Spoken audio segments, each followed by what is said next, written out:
9-ാം ദിവസം. എനിക്ക് രാജകൊട്ടാരം നിർമ്മിച്ചാലും. ഹാബാനോടൊപ്പം തോമാസ്ലീഹ ഇന്ത്യയിലെ പട്ടണത്തിലെത്തിയപ്പോൾ ഹാബാൻ രാജാവിനെ മുഖം കാണിക്കാൻ ചെന്നു. താൻ കൊണ്ടുവന്ന തച്ചനെപ്പറ്റി സംസാരിച്ചു. രാജാവ് സന്തോഷിക്കുകയും അയാളെ ഹാജരാക്കുവാൻ കൽപ്പിക്കുകയും ചെയ്തു. സ്ലീഹ രാജാവിനെ മുഖം കാണിച്ചപ്പോൾ അദ്ദേഹം തോമായോട് ചോദിച്ചു, നിനക്കെന്തെല്ലാം ജോലികളാണ് അറിയാവുന്നത്? സ്ലീഹ പറഞ്ഞു, മരം കൊണ്ട് കലപ്പയും നുകവും ബോട്ടും തുഴയും പായും ഞാൻ ഉണ്ടാക്കും. കല്ലുകൊണ്ട് തൂണുകളും ദേവാലയങ്ങളും രാജകൊട്ടാരവും നിർമ്മിക്കാം. രാജാവ് ചോദിച്ചു, എനിക്ക് ഒരു കൊട്ടാരം നിർമ്മിച്ചു നൽകാമോ? തീർച്ചയായും. സ്ലീഹ മറുപടി നൽകി, ഞാനത് നിർമ്മിക്കുകയും സജ്ജീകരിക്കുകയും ചെയ്യാം. അതിനുവേണ്ടിയാണ് ഞാൻ വന്നിരിക്കുന്നത്. പിന്നീട് രാജാവ് അവരെ പട്ടണത്തിന് പുറത്തേക്ക് കൂട്ടിക്കൊണ്ടുപോയി കൊട്ടാരം പണിയുവാൻ ഉദ്ദേശിക്കുന്ന സ്ഥലം കാണിച്ചു കൊടുത്തു. കൊട്ടാരം പണിക്കുള്ള പണം സ്ലീഹായെ ഏൽപ്പിക്കുകയും ചെയ്തു. വിചിന്തനം.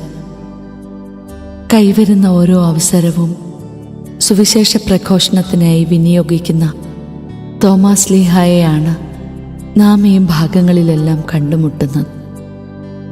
കൊട്ടാരം പണികളിൽ നിപുണനായ തച്ചൻ എന്ന നിലയിലാണ് സ്ലീഹ തക്ഷശിലയിലെത്തിയത്.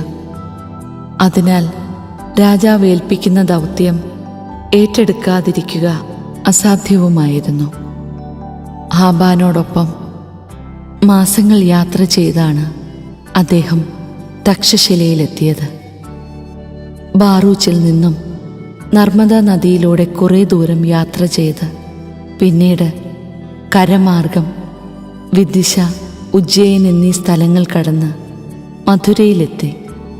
പാടലീപുത്ര തക്ഷശില രാജപാതയിലൂടെയാണ് തോമാസ്ലീഹ തക്ഷശിലയിലെത്തിയത്.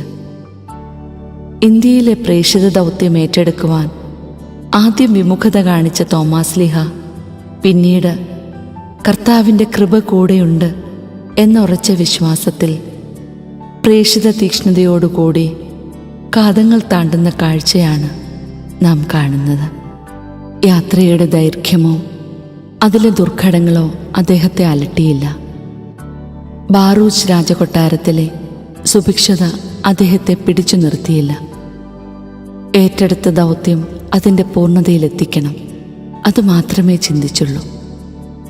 തക്ഷശിലയിലെത്തിയ ഉടൻ രാജാവിനെ മുഖം കാണിക്കുകയും ചെയ്തു. കൊട്ടാരം പണിയുവാൻ തന്നെയാണ് തോമാസ്ലീഹ ഇന്ത്യയിലെത്തിയത്. അതുപക്ഷേ രാജാവ് ആഗ്രഹിച്ചിരുന്നത് പോലെ യൂറോപ്പിലെ രാജാക്കന്മാരുടെ കൊട്ടാരങ്ങളെ അതിശയിക്കുന്ന ഭൗമികമായ ഒരു കൊട്ടാരമായിരുന്നില്ല എന്നു മാത്രം. രാജാവിനും രാജകുടുംബത്തിനും മാത്രമല്ല, ഇന്ത്യയിലെ എല്ലാ ജനങ്ങൾക്കും സ്വർഗത്തിൽ സമുന്നതമായ ഭവനം നിർമ്മിക്കുക എന്ന ലക്ഷ്യമാണ് അദ്ദേഹത്തിനുണ്ടായിരുന്നത്. ആ ദൗത്യവുമായാണ് നാളുകൾ സഞ്ചരിച്ച് കാതങ്ങൾ താണ്ടി ഇന്ത്യയിലെ ഏറ്റവും പ്രശസ്തമായ കലാലയം സ്ഥിതി ചെയ്യുന്ന തക്ഷശിലയിൽ അദ്ദേഹം എത്തിയത്. അതിനുള്ള മാർഗമൊരുക്കുന്നതിനു വേണ്ടിയാണ് രാജാവിൽ നിന്നും കൊട്ടാരം പണിയുവാനുള്ള പണം കൈപ്പറ്റിയത്. ആ പണമായിരുന്നു സ്വർഗീയ കൊട്ടാരത്തിലേക്കുള്ള വഴി രാജാവിനായി തുറന്നത്.